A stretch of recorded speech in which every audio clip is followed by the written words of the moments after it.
Hello, my name is Bree Zeke, and this is my strategies to use with ELL students in the classroom. One of the strategies I believe would be a great strategy to use is the partial dictation strategy. With this strategy, you have a student begin with a discussion topic, such as, "What do you do in your free time, John?" With this, John would then respond, "I blank when I am done with my homework." And then he would go on to ask another student, "What do you do, Bob, in your free time?"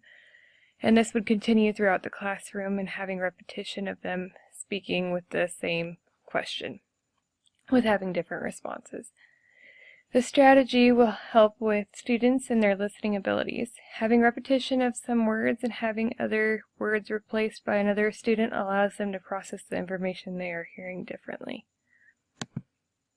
Elaborations is another strategy I thought would be a great one to use in a classroom. Using elaborations, you have one student begin with a simple sentence such as, "I have $20. The student's partner will then elaborate and make the sentence more detailed, such as, "I have $20 from babysitting, and I will use it to go to the movies tonight." Elaborations help with students to think more in depth about a subject and how they can portray more information for the listener. Students are able to connect with their own background and information to create a more elaborate sentence. The spiel strategy is also the third strategy I chose for this topic. With this strategy, a student is able to make up a 30-second spiel about someone they know or someone they have imagined. This strategy will help ELL students with listening to their classmates and the different details they are giving about a person or an imaginary person. It will also help the ELL student to think about details they are wanting to display about the information and how to create the sentence and information correctly. Sequences. Using a sequence, you can have your students define steps of how to get a job done. For example, having your students discuss how to make cookies. What's the first step they would need to do? The students would need to discuss perhaps getting a bowl and all the ingredients prepared. And then what will they do next with those ingredients, and then etc., until they have reached the last step.